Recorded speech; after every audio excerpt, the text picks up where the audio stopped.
درود فراوان، فرهاد خلج هستم کنار 33 پل و زاینده رود زیبا در مورد اپلیکیشن SMBWay و مفهوم بایگانی میخوام باهاتون صحبت بکنم.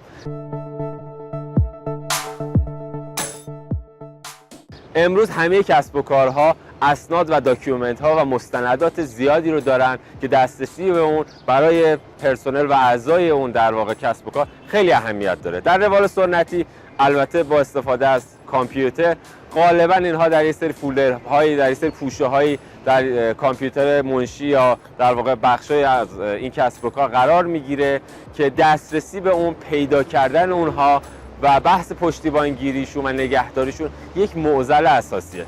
ما در این اپلیکیشن یک ساختار یکپارچه‌ای رو همونطور که در ساختار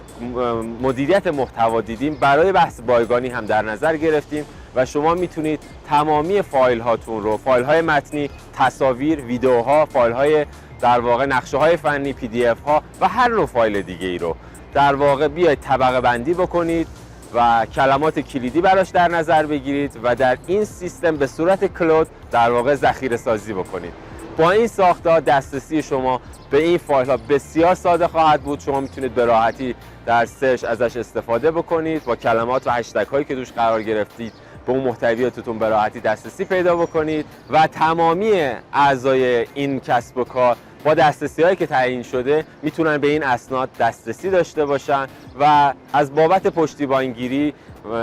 خیالتون راحت هست که در یک سروری در همون جایی که اپلیکیشنتون و اطلاعات دیگه سازمانتون قرار داره این اطلاعات داره ذخیره میشه.